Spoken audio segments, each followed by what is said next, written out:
Sa patuloy na pagdami ng manonood na tumututok sa Kapamilya Channel sa All TV2, ipinagdiwang ng ABS-CBN ang ASA Present All Together Kapamilya. Grand pasasalamat kung saan malugod itong nagpasalamat sa viewers at partners noong linggo.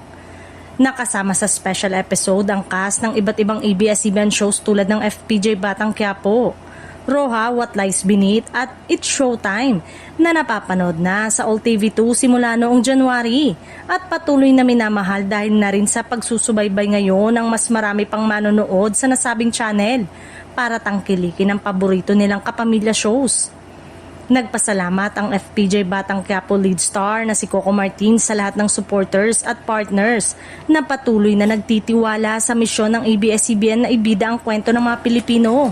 Ani ni Coco, maraming pagkakataon na iniisip namin kung makakayanan pa ba namin ito.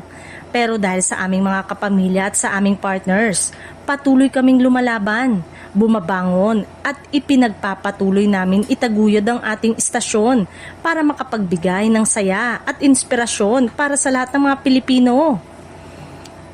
Ipinasilip din ang bagong kapamilya shows na aabangan sa All TV2 ngayong taon tulad ng Someone, Somebody, nina Catherine Bernardo at James Reid at The Alibay, ang buong katotohanan ni Kim Chu at Paulo Avellino. Tampok din sa special episode ng ASAP ang pagbabalik tambala ng New Gen Phenomenal Love Team na sina Donnie Pangilinan at Bel Mariano sa nalalapit nilang Star Cinema film na mapapanood ngayong taon. Samantala, plano rin di umano sana ng ABS-CBN na magkaroon ng teatro kapamilya pero di umano. Hindi natuloy dahil supposedly net budget di umano nito ay nakasama sa ipinambayad sa TV5 na ang kwento ng isang source ay fully paid na sila pero may umapilang source na may kulang pa raw.